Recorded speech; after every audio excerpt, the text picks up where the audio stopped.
Hello and नमस्कार दोस्तों, welcome to the Heights के आज के इस लेक्चर में हम बात करने वाले हैं मौर्य प्रशासन के बारे में, मौर्य एडमिनिस्ट्रेशन के बारे में। मौर्य साम्राज्य के अंतर्गत अब तक हमने चंद्रगुप्त मौर्य, बिंदुसार और अशोका जैसे सम्राटों के बारे में पढ़ा, उनके बारे में अध्ययन किया। मौर्य वंश के अंतर्गत वैसे तो दोस्तों 9 से 10 शासक हुए, लेकिन सारे प्रशासकों के बारे में, सारे शासकों के बारे में पढ़ना जरूरी नहीं है। वो एग्जाम के पॉइंट ऑफ व्यू से भी इतना इम्पोर्टेंट नहीं है और ना ही सिलेबस में उनके बारे में पूछा जाता है ना। सिलेबस में ना ही उनके बारे में वर्णन है, ना ही उनके बारे में पूछा जाता है एग्जाम में।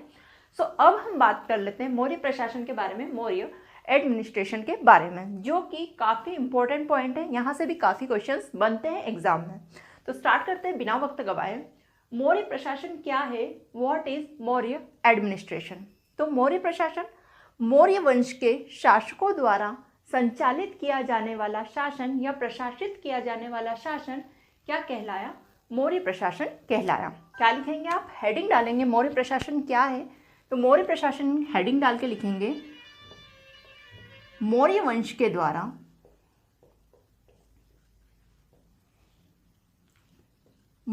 के द्वारा संचालित किया जाने वाला शासन। ठीक है, किया जाने वाला शासन।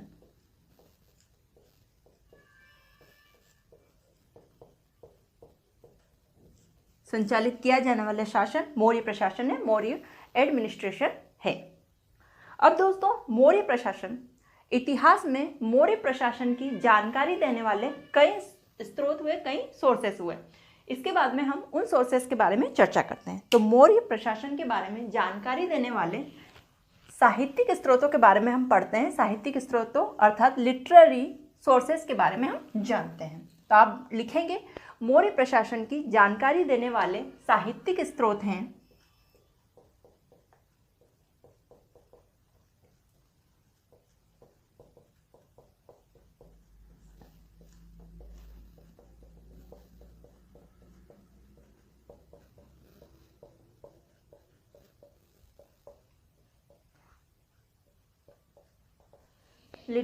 Literary sources. तो कौन कौन से हुए? तो पहला हुआ मेगास्थनीज, जो कि एक यूनानी लेखक थे। मेगास्थनीज द्वारा लिखी इंडिका, मेगास्थनीज द्वारा रचित या लिखित मेगास्थनीज द्वारा रचित इंडिका। ठीक है, आप पूरा ऐसा लिखेंगे, मेगास्थनीज द्वारा रचित इंडिका। दूसरा हो जाएगा आपका कौटिल्य द्वारा रचित अर्थशास्त्र।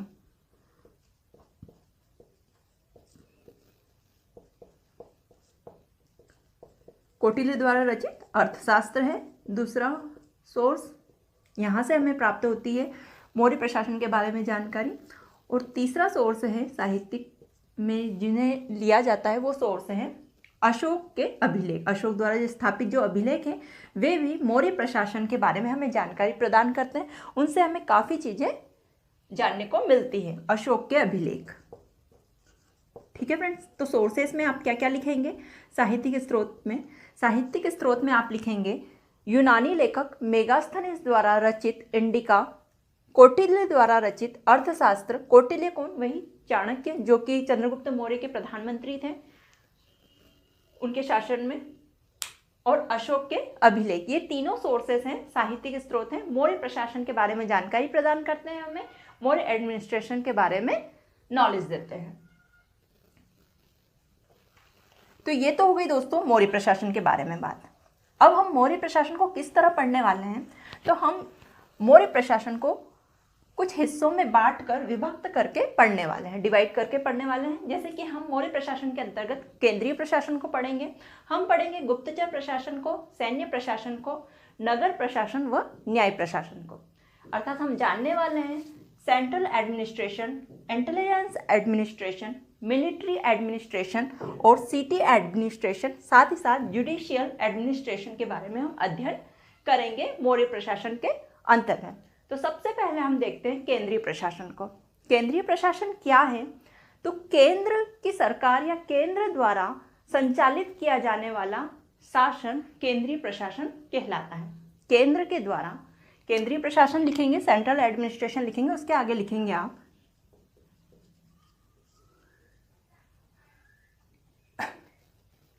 केंद्र के शासकों द्वारा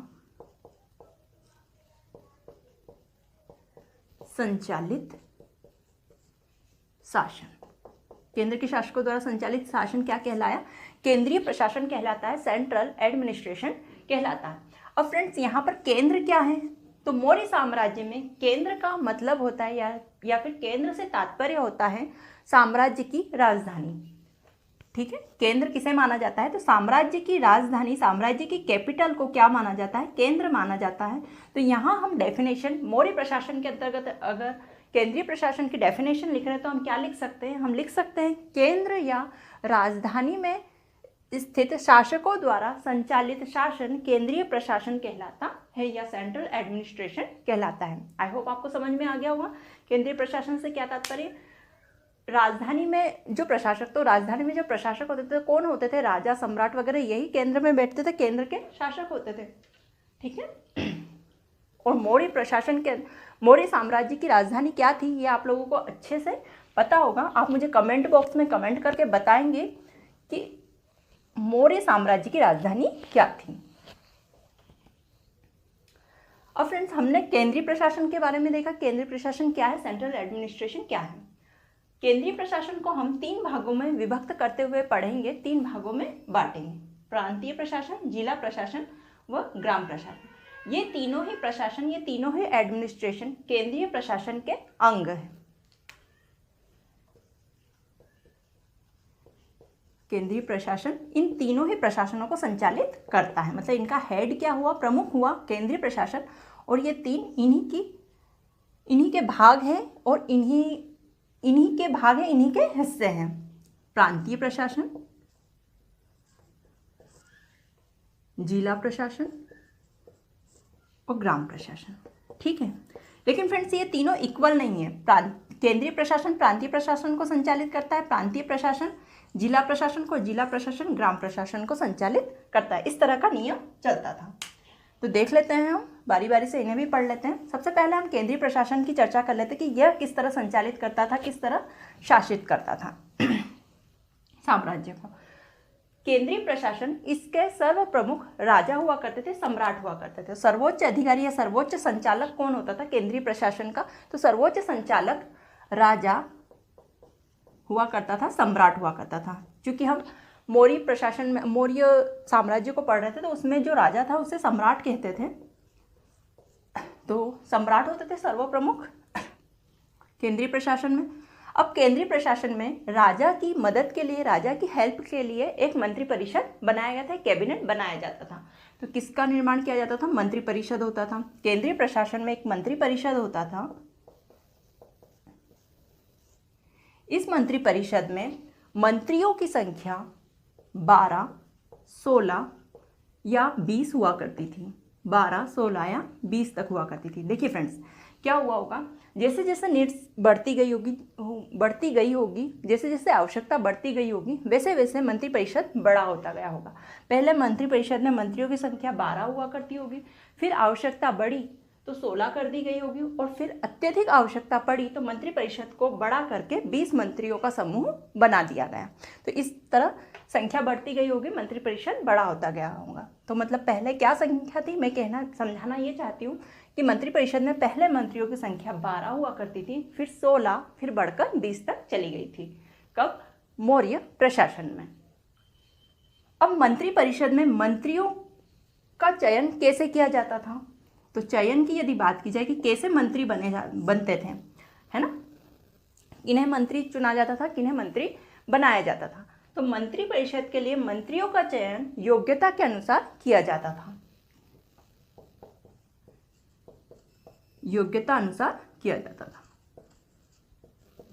अब योग्यता को नापने के लिए एक परीक्षण किया जाता था, और उस परीक्षण में यदि व्यक्ति पास हो जाता था, व्यक्ति उसे क्लियर कर लेता था, तो वो मंत्री परिषद में मंत्री का पद धारण कर लेता था, उसे मंत्री का पद मिल जाता था। तो योग्यता को नापने के लिए क्या होता था?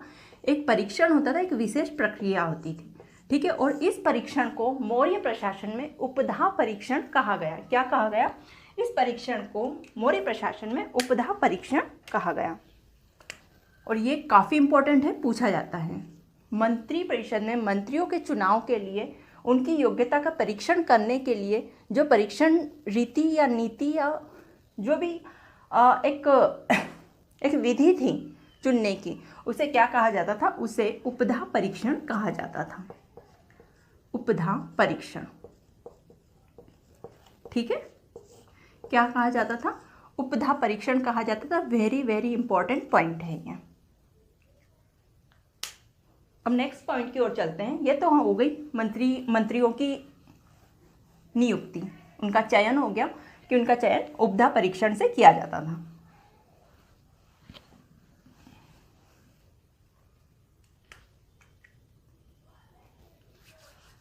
अब फ्रेंड्स, मौर्य प्रशासन में जो उच्च स्तर के अधिकारी थे उनके पदों का नाम क्या क्या था? तो मौर्य प्रशासन में उच्चाधिकारियों को तीर्थ, महामात्र व अमात्य कहा जाता था। जो बड़े अधिकारी थे उन्हें किस नामों से संबोधित किया जाता था? तीर्थ, महामात्र व अमात्य। जैसे अभी हम वर्तमान में क्या करते हैं, कलेक्टर, एसपी, कमिश्नर, ऐसे पदों के नाम दिए जाते हैं ना। तो मौर्य प्रशासन में भी जो बड़े बड़े अधिकारी थे उनके पदों के नाम थे, तो तीर्थ, महामात्र व अमात्य नामक पदों से सुशोभित होते थे वे मंत्री। इन नामों से जाने जाते थे, ठीक है।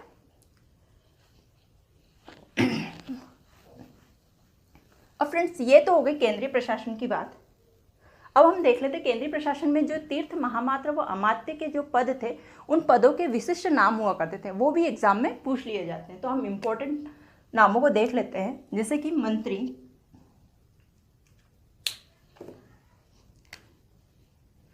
जैसे कि मंत्री का पद था मंत्री। तो मंत्री किसे कहा जाता था? तो जो प्रधान थे, मंत्री परिषद के जो प्रधान हुआ करते थे या प्रमुख हुआ करते थे उन्हें मंत्री कहते थे। मंत्री परिषद के प्रमुख, जो मंत्री परिषद में प्रमुख स्थान पे थे उन्हें मंत्री कहा जाता था। दूसरा हम देखते हैं मंत्री, सेनापति, युवराज। पहले पदों के नाम लिख लेते हैं।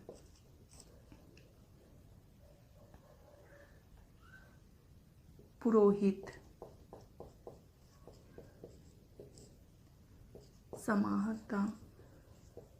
समाहर्ता, सन्निधाता, ये कुछ ऐसे पदों के नाम हैं। तो हम देख लेते कि कौन से पद पर स्थापित व्यक्ति कौन सा कार्य करता था। मतलब सेनापति कौन था, युवराज कौन होते थे, पुरोहित कौन होते थे, समाहर्ता कौन होते थे, सन्निधाता कौन होते थे, कर्मांतिक,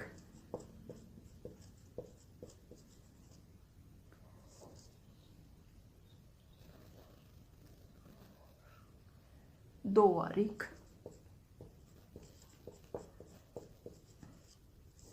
दंडपालक, ये दंडपाल,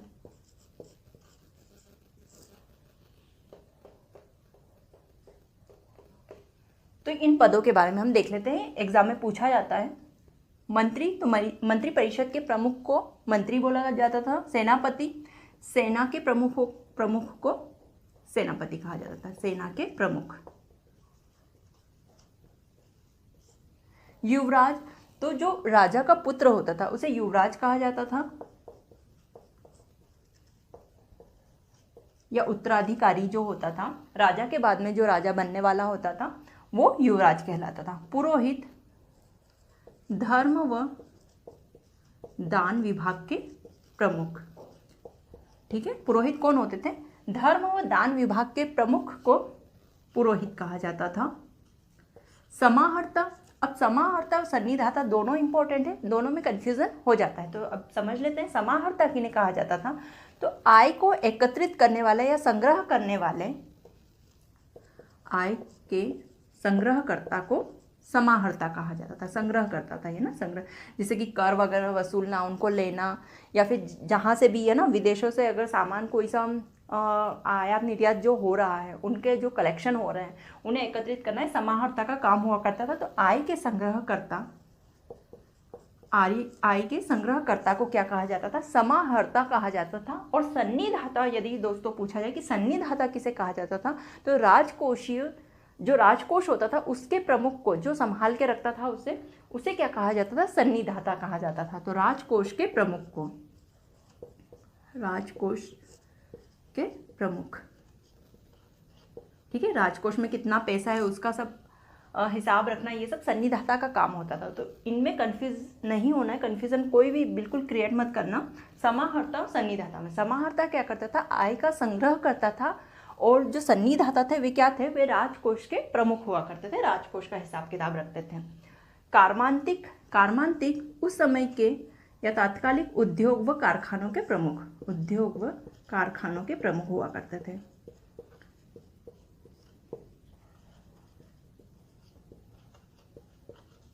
उद्योग व कारखानों के प्रमुख। दोवारिक के बारे में पूछा जाए कि दोवारिक कौन थे, तो द्वार के रक्षकों को दोवारिक कहा जाता था, द्वार रक्षक, ठीक है, द्वार रक्षकों को क्या कहा जाता था, दोवारिक कहा जाता था। और दंडपाल किन्हें कहा जाता था, तो दंडपाल जो सेना की देखरेख करते थे, सेना के लिए राशन पानी लेकर आते थे या उनके बारे में देखते थे, वे दंडपाल कहलाते थे। तो सेना की देखरेख करते थे, ये सेना की व्यवस्था करना या देखरेख करना, ठीक है। तो ये कुछ इंपॉर्टेंट पद थे, ये पोस्ट थी जो एग्जाम में पूछी जाती है। इसमें से समाहर्ता और सन्निधाता वेरी वेरी इंपॉर्टेंट है, कर्मांतिक, दोवारिक वगैरह वैसे तो सारी इंपॉर्टेंट है, लेकिन ये कुछ ऐसे वर्ड है जो कंफ्यूज कर देते हैं हमें एग्जाम में, इसलिए ये इंपॉर्टेंट बन जाते हैं और इनसे क्वेश्चन पूछा भी जाता है। तो ये कुछ पदों के बारे में हमने चर्चा की। अब हम बात करते हैं प्रांतीय प्रशासन के बारे में। ये तो हमने केंद्रीय प्रशासन के बारे में जानकारी कलेक्ट की है। अब हम बात करते हैं प्रांतीय प्रशासन। प्रोविंस बोलते थे प्रांत को।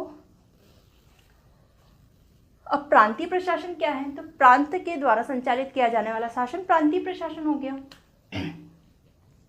और प्रोविंस या प्रांत किसे कहा जाता है, पहले ये लिखेंगे। तो प्रांत क्या है, प्रांत एक प्रशासनिक इकाई है, प्रशासनिक, प्रांत एक प्रशासनिक इकाई है, अर्थात किसी देश या राज्य का प्रशासनिक खंड या प्रशासनिक भाग क्या कहलाता है, प्रांत कहलाता है। किसी देश या राज्य का प्रशासनिक भाग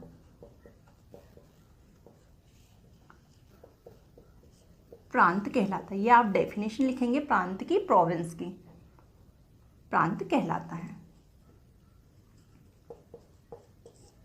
ठीक है दोस्तों। जैसे वर्तमान में फ्रेंड्स हमारा भारत देश है ना, तो देश का केंद्र क्या है, जो राजधानी है, जो कैपिटल, जो कि वर्तमान में दिल्ली है, लेकिन वहाँ से पूरे देश को संचालित करना पॉसिबल नहीं है। तो सरकार ने क्या किया, तो गवर्नमेंट ने ये किया कि जो देश है वहाँ पे स्टेट बना दी, अलग अलग स्टेट्स में डिवाइड कर दिया, और वहाँ से भी शासन संचालित होता है स्टेट के द्वारा। तो प्रांत भी कुछ इस तरह से होता था, वो देश या राज्य का क्या था, एक प्रशासनिक भाग था। क्या था, प्रशासनिक भाग था। तो ये प्रांत हो गया कि प्रांत किसे कहा जाता है, तो प्रांत देश या राज्य का प्रशासनिक भाग है, ये एक प्रशासनिक इकाई है।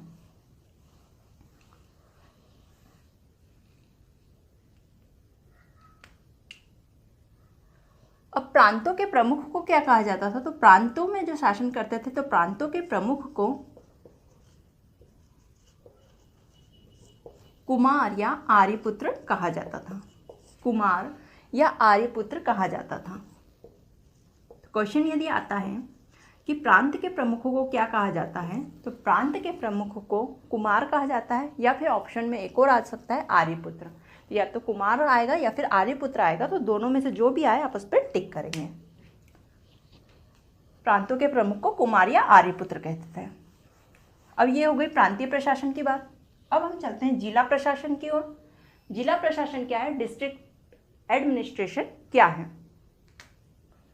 तो फ्रेंड्स मौर्य प्रशासन में जिले को विषय कहा जाता था। क्या कहा जाता था, विषय नाम से संबोधित करते थे। जैसे अभी हम कहते हैं जिला, तो उस समय मौर्य प्रशासन में जिले को विषय कहा जाता था। तो ये एक पॉइंट नोट करेंगे आप कि मौर्य प्रशासन में जिले को विषय कहा जाता था। जिले में बैठे हुए अधिकारियों द्वारा यहाँ का शासन संचालित किया जाता था, ठीक है, यहाँ के जिले के अधिकारियों द्वारा शासन संचालित किया जाता था, उतने उतने क्षेत्र का, ठीक है। और उनके बड़े अधिकारी कौन होते थे? प्रांतीय प्रशासन के, और उनसे बड़े केंद्रीय प्रशासन के होते थे। ऐसे लीड होता था शासन। जिले के अधिकारियों द्वारा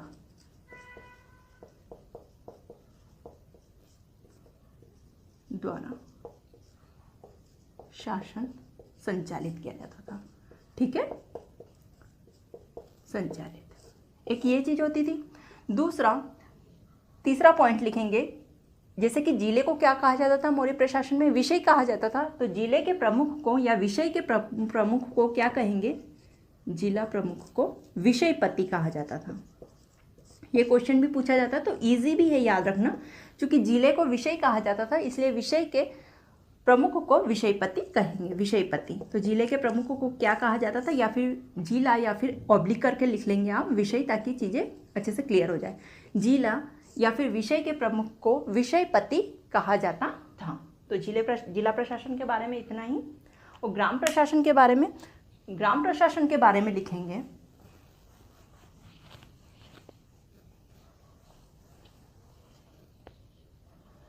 इसके यहाँ पे इंग्लिश में भी लिख लें आप लोग।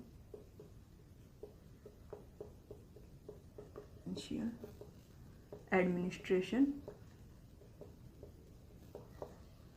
यहाँ डिस्ट्रिक्ट,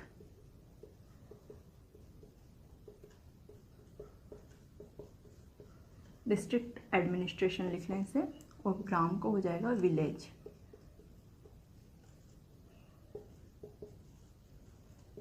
एडमिनिस्ट्रेशन, ठीक है। ग्राम प्रशासन के बारे में क्या लिखेंगे? तो ग्राम प्रशासन के बारे में नोट डाउन कीजिए। आप लिखेंगे, यह प्रशासन की सबसे छोटी इकाई थी। प्रशासन की सबसे छोटी इकाई हुआ करती थी। सबसे छोटी इकाई, सबसे छोटी क्यों बोल रही हूँ मैं? छोटी इकाई इसलिए फ्रेंड्स, क्योंकि केंद्रीय प्रशासन सबसे बड़ी इकाई होती थी। केंद्रीय प्रशासन प्रांतीय प्रशासन को संभालता था, प्रांतीय प्रशासन जिला प्रशासन प्रांत को भी देखती थी, साथ ही साथ जिला प्रशासन को भी संभालती थी। जिला प्रशासन ग्राम प्रशासन पर अपनी निगरानी रखता था, इसलिए सबसे छोटी इकाई कौन सी हो गई? ग्राम प्रशासन। और ग्राम प्रशासन के प्रमुख को ग्रामिक कहा जाता था। क्या कहा जाता था? ग्रामिक कहा जाता था। कहीं कहीं पर गोप पढ़ने को भी मिलता है, गोप भी कहा जाता था, ठीक है। ग्रामिक या गोप कहा जाता था ग्राम प्रशासन के प्रमुख को। तो ये ग्राम प्रशासन के बारे में जानकारी थी। क्या क्या देखा हमने ग्राम प्रशासन में? प्रशासन की सबसे छोटी इकाई थी ग्राम प्रशासन, और इस ग्राम के प्रमुख को ग्रामिक कहा जाता था। अब हम नेक्स्ट चलते हैं गुप्तचर प्रशासन की ओर, इंटेलिजेंस एडमिनिस्ट्रेशन की ओर। गुप्तचर प्रशासन में गुप्तचर क्या होता है फ्रेंड्स? गुप्तचर को मौर्य प्रशासन में गूढ़ शब्द से संबोधित किया जाता था। गुप्तचर को क्या कहा जाता था? गुप्तचर को गूढ़ कहा जाता था, ठीक है। तो यदि पूछा जाए कि गुप्तचर के लिए मौर्य प्रशासन में कौन सा शब्द था, तो गूढ़ शब्द से की संज्ञा दी जाती थी। गूढ़ शब्द से संबोधित किया जाता था गुप्तचरों को। अब देखते हैं फ्रेंड्स, गुप्तचर क्या है। बहुत सारे स्टूडेंट्स को पता होगा कि गुप्तचर क्या होता है। तो गुप्तचर वे व्यक्ति होते थे प्रशासन के जो गुप्त तरीके से जानकारियों को कलेक्ट करते थे, जैसे कि प्रशासन के विरुद्ध कोई रणनीति या कोई किसी तरह का षड्यंत्र तो नहीं रच रहा है, इन सब चीज़ों को कलेक्ट करते थे। या फिर प्रशासन में होने वाली असुविधाओं को देखते थे कि ये असुविधा गुप्त तरीके से पता लगाते थे, कहाँ से हो रही है, कैसे हो रही है, या फिर कहीं कोई दूसरा शासक तो हमारे शासन में हमला नहीं करने वाला। इस तरह की कई जानकारियां कलेक्ट करते थे गुप्तचर, ठीक है, जिन्हें इंटेलिजेंस एडमिनिस्ट्रेशन कहा जाता है गुप्तचर प्रशासन को। तो गुप्तचर को क्या कहा जाता था मौर्य प्रशासन में? गूढ़ कहा जाता था। और गुप्तचर के जो प्रमुख होते थे, जो इस विभाग के गुप्तचर विभाग के जो प्रमुख होते थे, उन्हें सर्प महामात्र कहा जाता था। सर्प महामात्र, उनके पद का नाम क्या था? सर्प महामात्र कहा जाता था। किन्हें कहा जाता था? तो गुप्तचर विभाग के प्रमुख को। गुप्तचर विभाग के प्रमुख, ठीक है फ्रेंड्स। तो क्या कहा जाता था गुप्तचर विभाग के प्रमुखों को? गुप्तचर विभाग के जो प्रमुख थे उन्हें सर्प महामात्र कहा जाता था। और सर्प महामात्र के अंडर में जो काम करते थे, जो अधिकारी होते थे, जो इनके अंडर में काम करते थे, उन्हें क्या कहा जाता था? उन्हें कहा जाता था संस्था और संचार। उन अधिकारियों का पद क्या था? संस्था और संचार। ठीक है, यहाँ संस्था, जो संस्था वाले गुप्तचर थे, जो इस पद पर गुप्तचर थे, वो क्या करते थे? उनका काम क्या होता था? तो वो एक ही जगह पर रहकर जानकारियाँ कलेक्ट करते थे। क्या करते थे? ये एक ही जगह पर या एक ही स्थान पर रहकर जानकारी एकत्रित करते थे। ठीक है, एकत्रित करते थे, अर्थात ये इधर उधर नहीं जाते थे। जो संस्था के अंतर्गत आते थे, जो व्यक्ति है ना, जो इस पोस्ट पे थे, वो क्या करते थे? वो एक ही स्थान पर रहकर जानकारी एकत्रित करने का काम करते थे। वहीं संचार में जो व्यक्ति इस पद पे जो था, संचार पद पे जो व्यक्ति नियुक्त किया जाता था, उसका काम होता था भ्रमण करके जानकारियों को इकट्ठा करना। ठीक है, तो संचार के अंतर्गत कौन से गुप्तचर आते थे? तो वे गुप्तचर जो भ्रमण करके जानकारी, भ्रमणशील होते थे ये। ठीक है, भ्रमणशील होते थे, आप लिख लेंगे, भ्रमण करके जानकारियों को इकट्ठा करते थे, वो संचार के। देखिए, संचार शब्द से भी हमें चीज़ें याद रखने में मदद मिलती है। संचार मतलब कि संचार करना, मूविंग, ये दर्शाता है किसको? मूव को दर्शाता है। ठीक है, तो इससे हमें पता चल जाता था कि यहाँ के गुप्तचर जो होते थे वो क्या करते थे? घूमते रहते थे, भ्रमणशील होते थे और संस्था के एक ही स्थान में रह के जानकारी एकत्रित करते थे। तो ये हो गए हमारे गुप्तचर प्रशासन के बारे में जानकारी। इसके प्रमुख को सर्प महामात्र कहते थे, याद रखेंगे आप। नेक्स्ट हम बात करते हैं सैन्य प्रशासन की, मिलिट्री एडमिनिस्ट्रेशन की, जो कि काफ़ी इम्पोर्टेंट है। मौर्य प्रशासन की जो सेना थी वो काफ़ी विकसित हो चुकी थी और बहुत बड़ी थी। तो आइए बात करते हैं हम सैन्य प्रशासन की, मिलिट्री एडमिनिस्ट्रेशन की।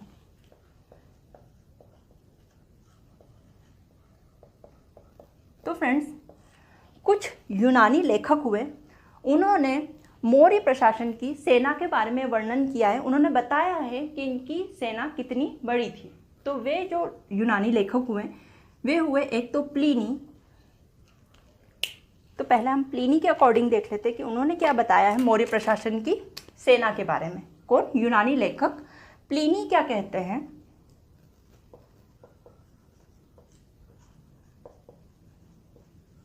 यूनानी लेखक प्लिनी के अनुसार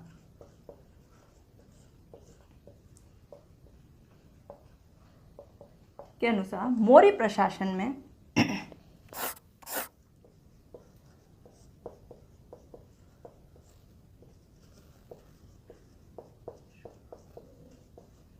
अश्वारोही और रथ सेना को हम देखेंगे। तो फ्रेंड्स, पैदल सेनाओं की संख्या, पैदल सैनिक कितने थे? तो पैदल सैनिक लगभग थे 6 लाख।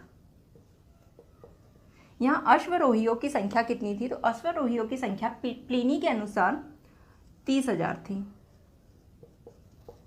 और रथ सेना 9,000।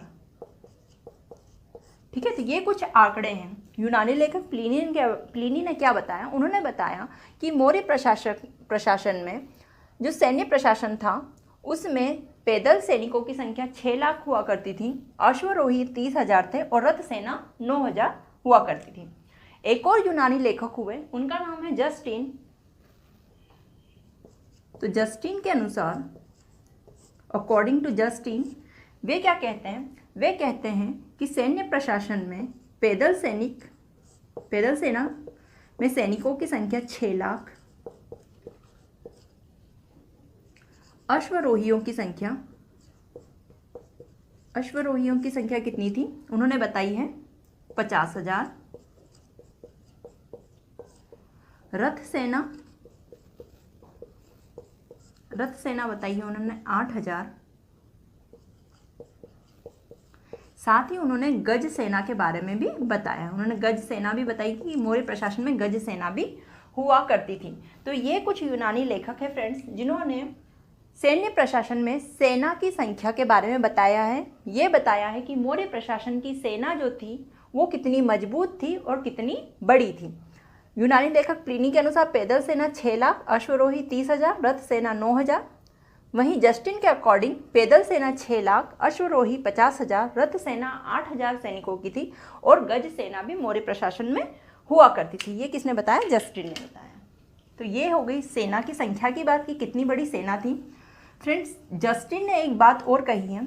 जस्टिन के अनुसार, यूनानी लेखक जस्टिन के अनुसार, मौर्य प्रशासन की जो सेना थी वो इतनी बड़ी थी कि उन सेना की ताकत के बल पर चंद्रगुप्त मौर्य ने भारत के पश्चिमोत्तर वाला भूभाग, जो कि सेल्यूकस निकेटर द्वारा प्रशासित किया जाता था, सेल्यूकस निकेटर वहाँ के शासक थे, उन्हें हराया था और उस क्षेत्र को आज़ाद करवाया था, चूँकि मौर्य प्रशासन की सेना इतनी बड़ी थी और इतनी ताकतवर थी। ये किसने बताया है? ये बताया है यूनानी लेखक जस्टिन ने।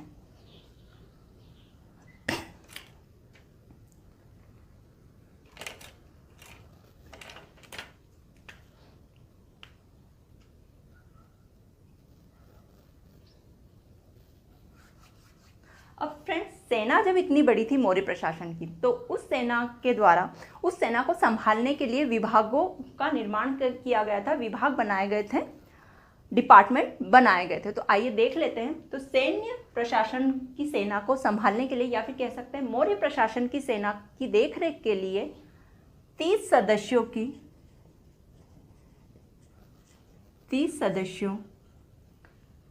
की 5 समितियां बनाई गई थी। 6 समितियां बनाई गई थी। 6 समिति, ठीक है। 30 सदस्यों से निर्मित 6 समितियां बनाई गई थी, जिसमें से प्रत्येक समिति में 5 सदस्य होते थे। ठीक है। कितनी समितियां थी? समितियों की संख्या थी 6 और सदस्यों की संख्या थी 30, अर्थात 30 सदस्यों को नियुक्त किया जाता था और 5 समिति में विभक्त किया जाता था। हर समिति में 5 सदस्य होते थे। मतलब जैसे कि प्रथम समिति हुई, आप यहाँ प्रथम समिति लिखेंगे, ठीक है। पहले लिखेंगे मौर्य प्रशासन में सेना की देखरेख के लिए 30 सदस्यों की 6 समितियां गठित की गई है। 30 सदस्यों के द्वारा निर्मित 6 समितियां गठित की गई है, जिसमें से प्रत्येक समिति में 5 सदस्य होते थे। तो प्रथम समिति लिखेंगे, उसके आगे लिखेंगे प्रथम समिति क्या काम करती थी, द्वितीय समिति का क्या काम था। हम इस बारे में चर्चा करने वाले हैं अभी। तो आप प्रथम, द्वितीय, तृतीय, चतुर्थ, पंचम और छठ, ठीक है, ऐसा डाल लेंगे। तो आइए देख लेते हैं क्या क्या काम थे। और हर समिति, जैसे प्रथम समिति है तो उसमें 5 सदस्य थे, 5 इसमें थे, 5 इसमें, 5 इसमें, 5 इसमें और 5 इसमें करके 30 सदस्य कंप्लीट हो जाते हैं। ठीक है दोस्तों, कितने हो जाते हैं? 30 सदस्य क्या हो जाते हैं? कंप्लीट हो जाते हैं। 5वां सदस्यों की समिति थी। पहली समिति क्या कार्य करती थी? तो पहली समिति जल सेना की देखरेख करती थी, उनकी व्यवस्था करती थी, जल सेना की व्यवस्था। ठीक है। दूसरी समिति का क्या कार्य था? दूसरी समिति यातायात व रसद की पूर्ति करती थी। रसद अर्थात राशन की। रसद से तात्पर्य क्या है? रसद से तात्पर्य यहाँ पे राशन से, उनके खाने पीने। तो यातायात व रसद की व्यवस्था।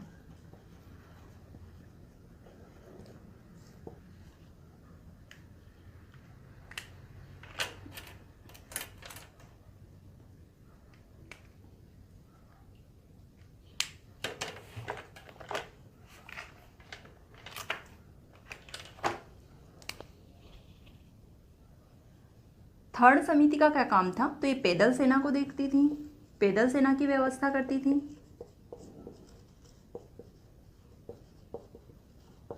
फोर्थ समिति अश्वारोही, जो अश्वारोही वाली सेना थी, अश्वारोही थी, उनकी व्यवस्था। ठीक है। फिफ्थ समिति क्या करती थी? ये करती थी ये फिफ्थ समिति का काम था गज सेना की व्यवस्था करना, गज सेना की व्यवस्था करना। और जो लास्ट वाली थी वो करती थी रथ सेना की व्यवस्था। ठीक है। तो इस तरह ये समितियां सेना के लिए बनी थी, ये विभाग सेना के लिए बने थे, जो कि सेना की व्यवस्था का ध्यान रखते थे, उनके खाने पीने का, उनके यातायात का, साथ ही साथ सेना से संबंधित जो भी कार्य होते थे, जो भी उनकी सुविधा के कार्य होते थे या फिर उनको प्रोवाइड करवाई जाती थी सुविधाएं, उनकी देखरेख करती थी ये समिति। तो ठीक है, 30 सदस्यों की 6 समितियां थी, हर समिति में 5-5 सदस्य थे। हर समिति का क्या कार्य था ये आपको याद रखना है, ये पूछा जाता है। तो फर्स्ट जो थी वो जल सेना की व्यवस्था करती थी, सेकंड समिति यातायात और रसद संबंधित व्यवस्था करती थी। थर्ड, पैदल सेना की व्यवस्था। फोर्थ, अश्वारोही सेना की व्यवस्था। फिफ्थ, गज सेना की व्यवस्था करती थी। और सिक्स्थ समिति रथ सेना की व्यवस्था करती थी।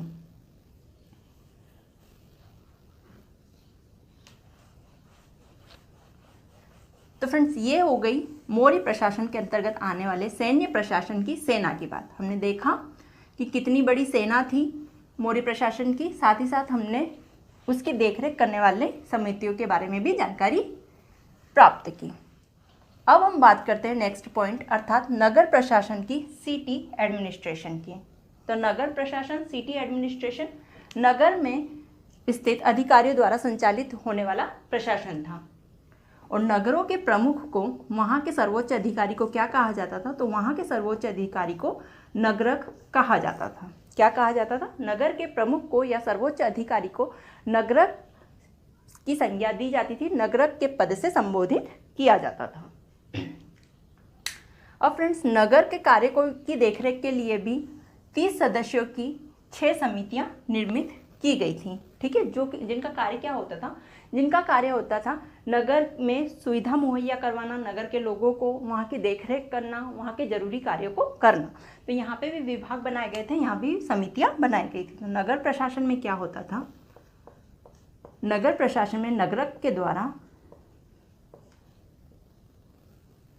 प्रशासन, नगरक के द्वारा 30 सदस्यों की 30 सदस्यीय 6 समितियां गठित की गई थी। ठीक है, यहाँ पे भी 6 समितियां गठित की गई थी और प्रत्येक समिति में 5 सदस्य हुआ करते थे। कितने सदस्य होते थे?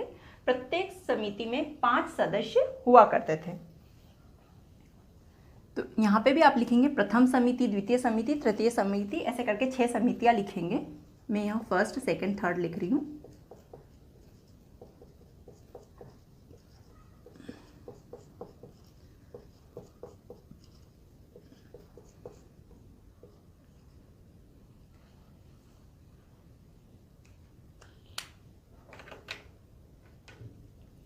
तो प्रथम समिति का काम क्या होता था? प्रथम समिति का कार्य होता था कि उद्योग व शिल्प के जो धंधे हुआ करते थे उनका निरीक्षण करना, उनकी देखरेख करना। तो फर्स्ट देखिए, नगर में ही उद्योग व शिल्प का कार्य अधिकतर कहाँ होता है? नगर में होता है, इसीलिए आप ऐसे याद रखेंगे। ठीक है, तो फर्स्ट समिति क्या करती थी? उद्योग व शिल्प कार्यों का निरीक्षण।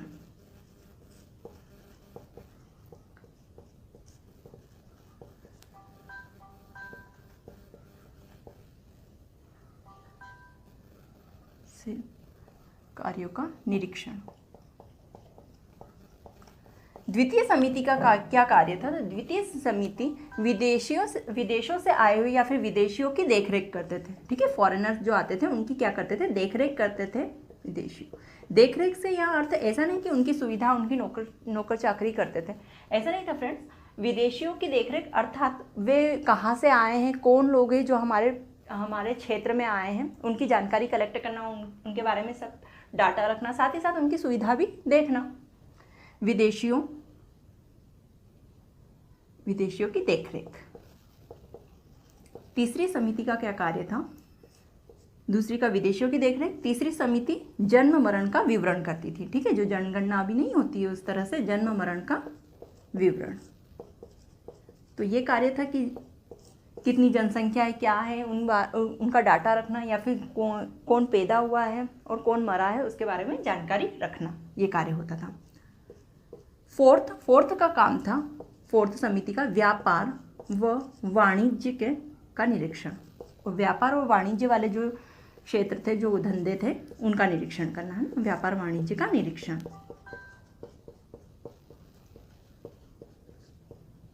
फिफ्थ का काम था निर्मित की गई वस्तुओं का विक्रय का डाटा। निर्मित की गई, आप क्या लिखेंगे? निर्मित की गई वस्तुओं का विक्रय। मैं यहाँ केवल विक्रय लिख देती हूँ। ठीक है, विक्रय का डाटा। निर्मित की गई वस्तुओं के विक्रय का डाटा रखना, विक्रय का डाटा या हिसाब रखना। ठीक है, ये काम होता था फिफ्थ समिति का। और छठी समिति, आखिरी समिति का कार्य क्या होता था? इनका कार्य होता था रेवेन्यू को वसूलना, कर वसूलना, टैक्स वसूलना। ठीक है, टैक्स को कलेक्ट करना, टैक्स वसूलना, ये कार्य होता था छठी समिति का। ठीक है, तो कौन कौन सी समितियां हो गई, first, second, third, fourth, fifth, sixth, 6 समितियां हो गई जो कि 30 सदस्यों का समूह हुआ करती थी। प्रत्येक समिति में 5-5 सदस्य हुआ करते थे। जैसे इस समिति में 5, इसमें 5, इसमें 5, हर समिति में 5 सदस्य हुआ करते थे। इन समितियों का कार्य क्या था, तो प्रथम समिति का कार्य था उद्योग व शिल्प कार्यों का निरीक्षण करना, द्वितीय का था विदेशियों की देखरेख करना, थर्ड का था जन्म मरण का विवरण रखना, फोर्थ समिति का कार्य था व्यापार व वाणिज्य का निरीक्षण करना, फिफ्थ का था विक्रय का डाटा रखना या विक्रय का हिसाब रखना, निर्मित की गई वस्तुओं के विक्रय का डाटा रखना, और जो सिक्स्थ थी आखिरी वाली समिति उसका कार्य था टैक्स वसूलना, कर वसूलना। तो ये हो गई हमारे नगर प्रशासन से रिलेटेड बातें जो कि इंपॉर्टेंट थी, जो कि महत्वपूर्ण थी। अब हम लास्ट देख लेते हैं न्याय प्रशासन के बारे में, जुडिशियल एडमिनिस्ट्रेशन के बारे में। तो न्याय प्रशासन काफ़ी इजी है, याद रखने में क्या देखने वाले हैं। न्याय प्रशासन में सबसे पहले आप लिखेंगे जुडिशियल एडमिनिस्ट्रेशन के प्रमुख कौन हुआ करता था, तो जुडिशियल एडमिनिस्ट्रेशन या फिर न्याय प्रशासन का प्रमुख राजा हुआ करता था। तो प्रमुख कौन होते थे, न्याय देने वाले, वो राजा होते थे, सम्राट होते थे मौर्य प्रशासन के टाइम पे। जो किंग होता था वही न्याय देने वाला होता था, वही न्याय प्रशासन का प्रमुख हुआ करता था। तो ठीक है, न्याय प्रशासन के प्रमुख हुआ करते थे राजा, और उसके बाद में बारी आती है न्यायाधीश की। तो न्यायाधीश का पद हुआ करता था, जज का पद हुआ करता था, और मौर्य प्रशासन में जज को क्या कहा जाता था, तो मौर्य प्रशासन में जज को राजुक कहा जाता था। ठीक है, ये वर्ड याद रखेंगे। मौर्य प्रशासन में न्याय प्रशासन के जो न्यायाधीश होते थे उसे राजुक के नाम से संबोधित किया जाता था, उनके पद का नाम राजुक हुआ करता था। जैसे अभी हम बोलते हैं न्यायाधीश, वैसे उस समय क्या कहा जाता था, राजुक कहा जाता था उन्हें। अब देखते हैं इनकी संरचना कैसी थी न्यायालय की। तो न्यायालय की संरचना कुछ इस तरह थी। मौर्य प्रशासन में न्यायालय 3 भागों में विभक्त थे। ठीक है, तो सबसे बड़ा जो था वो था केंद्रीय न्यायालय। केंद्रीय न्यायालय जैसे अभी सुप्रीम कोर्ट है वैसे ही केंद्रीय न्यायालय। केंद्रीय न्यायालय से छोटा था जनपद न्यायालय, जैसे कि उच्च न्यायालय अभी है, जनपद न्यायालय वर्तमान में जैसे उच्च न्यायालय है। और सबसे छोटी इकाई होती थी न्यायालय की, वो थी स्थानीय न्यायालय, जैसे कि अभी है जिला न्यायालय, है ना। जिला न्यायालय ने इसका स्थान लिया है, स्थानीय न्यायालय। ठीक है, तो मौर्य प्रशासन के समय न्यायालय की संरचना कुछ इस तरह थी। सबसे बड़ा न्यायालय केंद्रीय न्यायालय था, उसके नीचे जनपद न्यायालय, और उसके बाद में स्थानीय न्यायालय का स्थान आता था। केंद्रीय न्यायालय में 2 विभाग बने हुए थे। ठीक है, केंद्रीय न्यायालय के 2 विभाग थे। कौन कौन से विभाग थे केंद्रीय न्यायालय के, देख लेते हैं।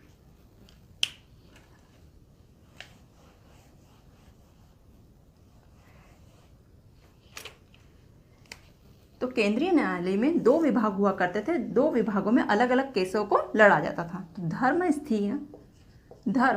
स्थीय और एक था कंटक शोधन या शोधक, कंटक शोधक। ठीक है, ये 2 विभाग हुआ करते थे केंद्रीय न्यायालय के अंतर्गत। तो धर्म स्थीय जो विभाग था इसके अंतर्गत दीवानी मामले देखे जाते थे। ठीक है, दीवानी मामले देखे जाते थे। और कंटक शोधक के अंतर्गत फौजदारी मामले देखे जाते थे। फौजदारी मामले। अब फ्रेंड्स, जिन्हें नहीं पता है कि दीवानी मामले क्या है, फौजदारी मामले क्या है, तो उन्हें मैं बता दूं कि दीवानी मामलों के अंतर्गत सिविल केसेस आते हैं। ठीक है, कौन से केसेस आते हैं, सिविल केसेस आते हैं, और फौजदारी मामलों के अंतर्गत क्रिमिनल केसेस आते हैं। Criminal cases. ठीक है दोस्तों, तो केंद्रीय न्यायालय के 2 विभाग थे, धर्मस्थीय और कंटक शोधक। धर्मस्थीय में दीवानी मामले सुलझाए जाते थे, कंटक शोधन में फौजदारी मामले। दीवानी मामले अर्थात सिविल केसेस, मतलब कि आय से संबंधित हो गया या पारिवारिक मामले हो गए, आय से संबंधित या पारिवारिक हो गया, या किसी ने धोखा वोखा दे दिया है ना, जो उधार कर्ज वगैरह के मामले हुए, ये सारे सिविल केसेस हैं। पारिवारिक या फिर कर्ज से संबंधित, या फिर क्या लिखेंगे, कर्ज से संबंधित, ये सारे उदाहरण हैं सिविल केसेस के, ठीक है, दीवानी मामलों के।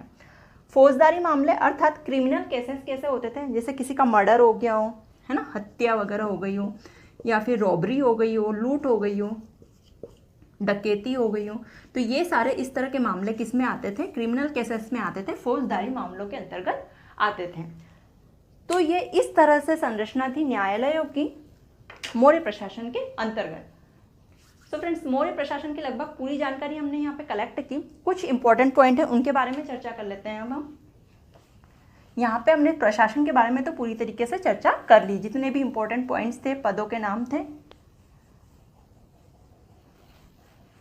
न्यायालय के प्रमुख को राजयुक्त कहा जाता था, याद रखेंगे आप, न्यायाधीश को।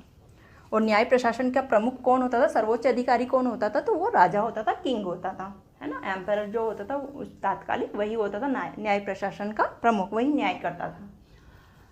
अब फ्रेंड्स, मौर्य प्रशासन के अंतर्गत आने वाली जो सरकारी भूमि थी, वे लैंड्स जो गवर्नमेंट के अंतर्गत आती थी, उन्हें एक विशेष नाम से पुकारा जाता था। तो वो क्या नाम था, ये एग्जाम में पूछा जाता था। तो सरकारी भूमि को सीता भूमि कहा जाता था। क्या कहा जाता था, सीता भूमि, ठीक है। सरकारी भूमि को किस नाम से संबोधित किया जाता था, तो सरकारी भूमि जो गवर्नमेंट लैंड्स थी, गवर्नमेंट लैंड, उन्हें सीता भूमि कहा जाता था। और सीता भूमि के विकास के लिए, उनकी व्यवस्था या उनकी देखरेख के लिए एक प्रमुख व्यक्ति को नियुक्त किया जाता था, उसे कहा जाता था सीता अध्यक्ष। क्या कहा जाता था, उसे कहा जाता था,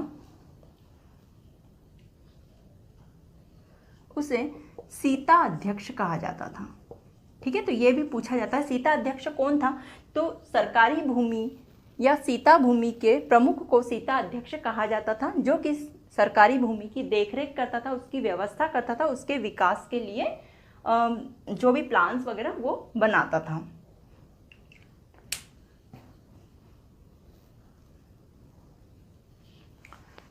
अब एक और पॉइंट पूछा जाता है मौर्य प्रशासन के समाज के बारे में।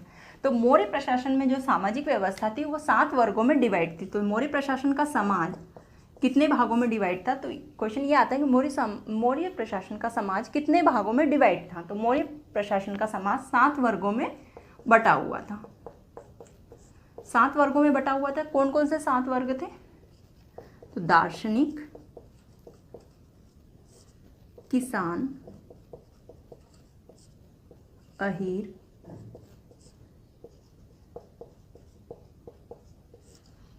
कारीगर, सैनिक, निरीक्षक,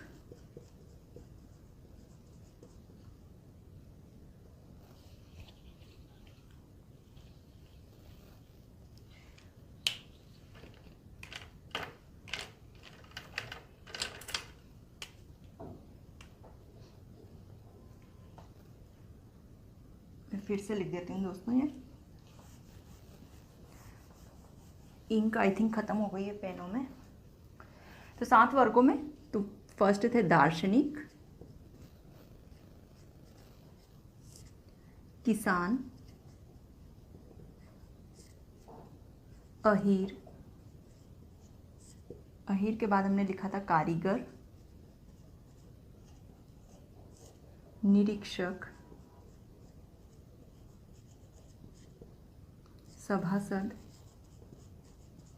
और एक और हुए थे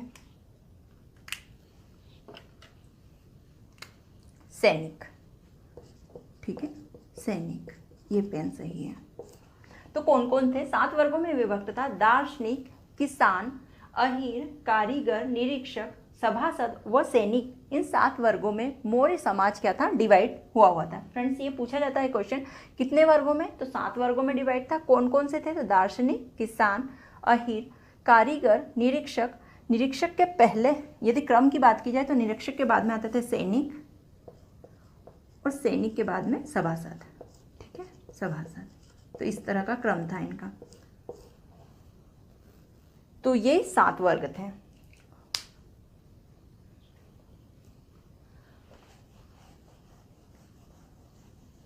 अब फ्रेंड्स मौर्य प्रशासन, जैसा कि पहले भी हमने इस बारे में डिस्कस किया था, 322 ईस्वी पूर्व से 185 ईस्वी पूर्व तक चला था।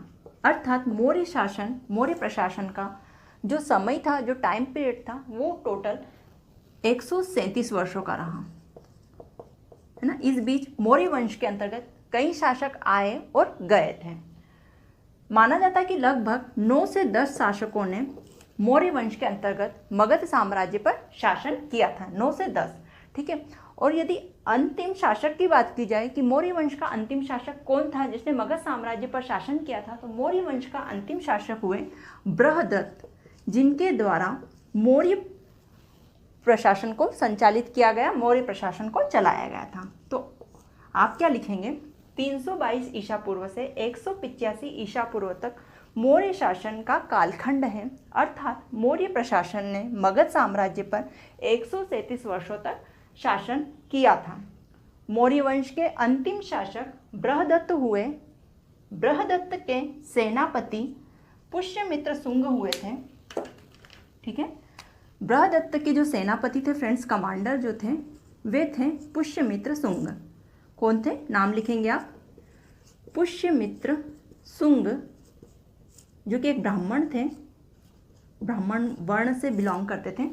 पुष्यमित्र शुंग द्वारा मौर्य वंश के शासक बृहदत्त की हत्या कर दी जाती है और मगध के साम्राज्य पर ये विराजमान हो जाते हैं। कौन हो जाते हैं विराजमान, पुष्यमित्र शुंग। किसकी हत्या करके, मौर्य वंश के अंतिम शासक बृहदत्त की हत्या करके। कब हत्या करी थी इन्होंने, 185 ईस्वी पूर्व में। ठीक है, तो पुष्यमित्र शुंग द्वारा बृहदत्त की हत्या 185 ईस्वी पूर्व में कर दी जाती है और इस तरह मौर्य वंश का शासन मगध साम्राज्य पर खत्म हो जाता है और एक नए शासक का, एक नए वंश का अधिकार हो जाता है मगध साम्राज्य पर, और वो वंश था शुंग वंश। अर्थात अब खत्म होता है मौर्य वंश 185 ईस्वी पूर्व में। ठीक है, मौर्य वंश की समाप्ति हो जाती है और एक नए वंश की उत्पत्ति होती है और उस वंश का नाम होता है पुष्यमित्र शुंग। तो मौर्य वंश के बाद में कौन सा वंश आया था मगध साम्राज्य पे, शुंग वंश। तो फ्रेंड्स हिस्ट्री के नेक्स्ट लेक्चर में हम शुंग वंश के बारे में अब चर्चा करने वाले हैं और शुंग वंश के शासक कौन होंगे, पुष्यमित्र शुंग होंगे, जो कि मौर्य वंश के अंतिम शासक बृहदत्त के सेनापति हुआ करते थे। तो फ्रेंड्स ये आज हमने बात की मौर्य एडमिनिस्ट्रेशन की, मौर्य प्रशासन की, और इस तरह मौर्य प्रशासन या मौर्य वंश, मौर्य डायनेस्टी समाप्त होता है। आई होप आपको मौर्य डायनेस्टी की पूरी सीरीज़ बहुत पसंद आई होगी। जिन्होंने नहीं देखी है, जो इस लेक्चर में पहली बार आए हैं, उनसे मैं निवेदन करूँगी, उनसे रिक्वेस्ट करूँगी कि आप वे वीडियोज़ भी देखें ताकि आपको ये पूरी सीरीज़ अच्छे से समझ में आए और आप मौर्य साम्राज्य के बारे में पूरी जानकारी इकट्ठी कर लें। एग्जाम में इनसे संबंधित यदि क्वेश्चन आता है, मौर्य एम्पायर से संबंधित कोई भी क्वेश्चन आता है तो आप उसे सॉल्व कर सकें। सो फ्रेंड्स लेक्चर देखने के लिए धन्यवाद और अच्छे से अपना ध्यान रखिए और पढ़ाई कीजिए।